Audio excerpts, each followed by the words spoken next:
The Mirror by Berbier Wreans. The wind blew over the open plain, jostling the few trees within to move back and forth within the irritation of it.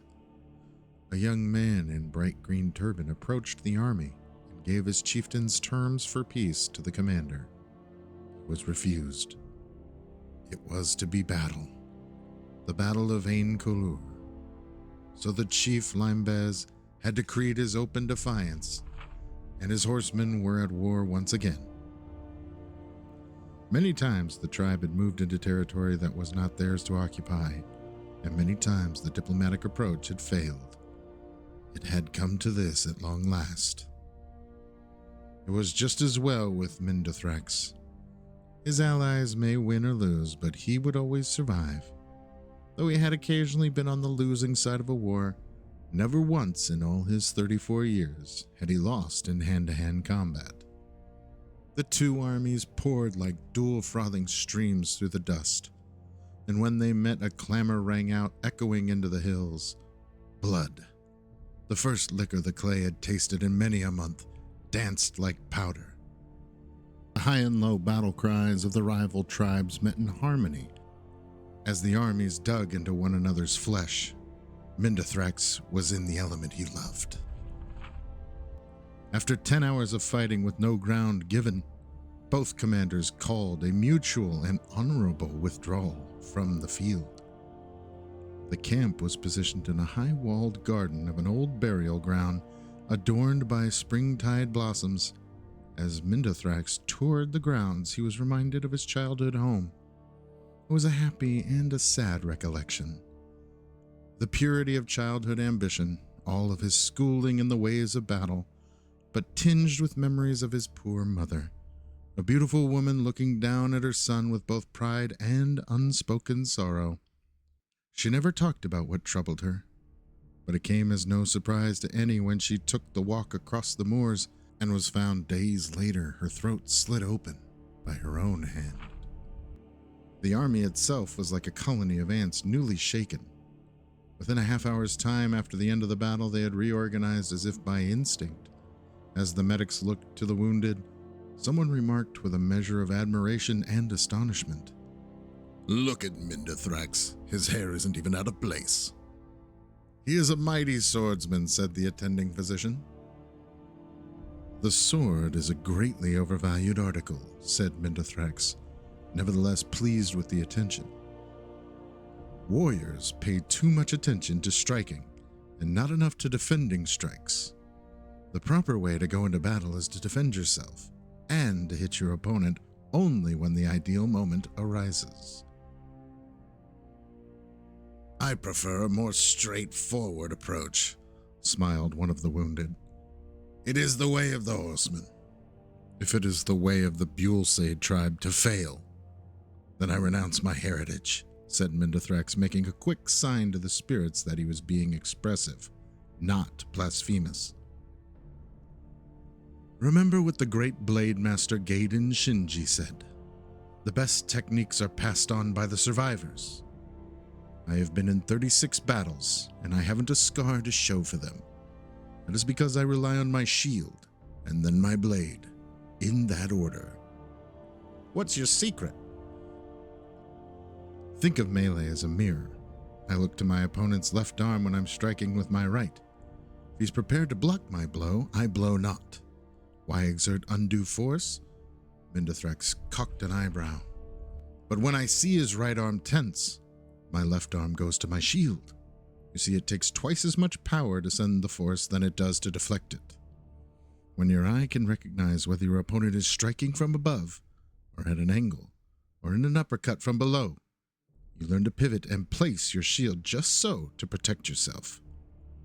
I could block for hours if need be, but it only takes a few minutes or even seconds for your opponent, used to battering, to leave a space open for your own strike." "What was the longest you had to defend yourself?" asked the wounded man. "I fought a man once for an hour's time," said Mindothrax. "He was tireless with his bludgeoning, never giving me a moment to do aught but block his strikes." But finally he took a moment too long in raising his cudgel, and I found my mark in his chest. He struck my shield 1,000 times, and I struck his heart but once, but that was enough. "So he was your greatest opponent?" asked the medic. "Oh, indeed not," said Mindothrax, turning his great shield so the silvery metal reflected his own face. "There is he." The next day, the battle recommenced. Chief Limebez had brought in reinforcements from the islands to the south.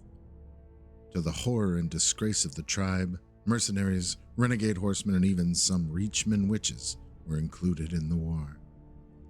As Mindothrax stared across the field at the armies assembling, putting on his helmet and readying his shield and blade, he thought again to his poor mother. What had tortured her so? Why had she never been able to look at her son without grief? Between sunrise and sundown, the battle raged. A bright blue sky overhead burned down on the combatants as they rushed against one another over and over again. In every melee, Mindothrax prevailed. A foe with an axe rained a series of strokes against his shield, but every one was deflected until at last Mindothrax could best the warrior.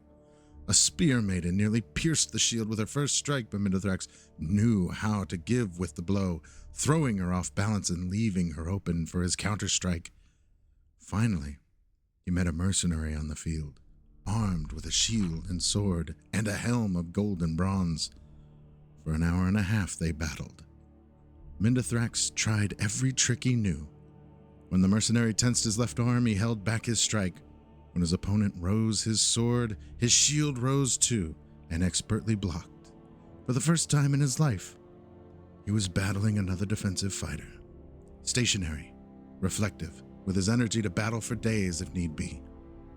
Occasionally another warrior would enter into the fray, sometimes from Mindothrax's army, sometimes from his opponent's. These distractions were swiftly dispatched, and the champions returned to their fight. As they fought, circling one another, matching block for blow and blow for block, it dawned on Mindothrax that here at last he was fighting the perfect mirror. It became more of a game, almost a dance, than a battle of blood. It was not until Mindothrax missed his own step, striking too soon, throwing himself off balance, that the promenade was ended. He saw, rather than felt, the mercenary's blade rip across him from throat to chest. A good strike. The sort he himself might have delivered. Mindothrax fell to the ground, feeling his life passing. The mercenary stood over him, prepared to give his worthy adversary the killing blow. It was a strange, honorable deed for an outsider to do, and Mindothrax was greatly moved. Across the battlefield, he heard someone call a name similar to his own. "Jurafax!" The mercenary removed his helmet to answer the call. As he did so, Mindothrax saw through the slits of his helmet his own reflection in the man. It was his own close-set eyes.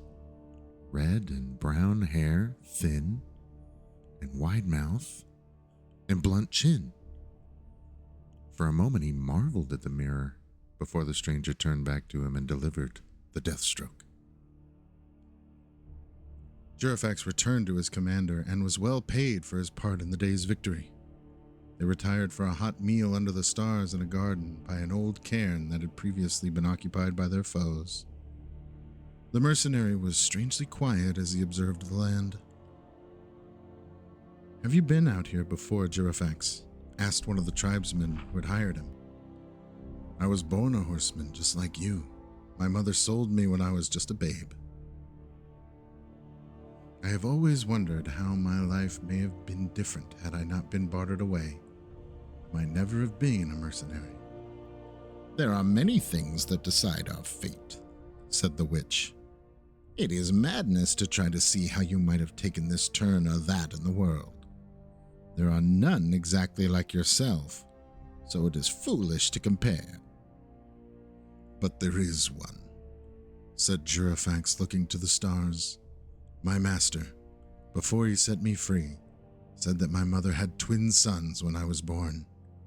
She could only afford to raise but one child, But somewhere out there, there is a man just like me, my brother.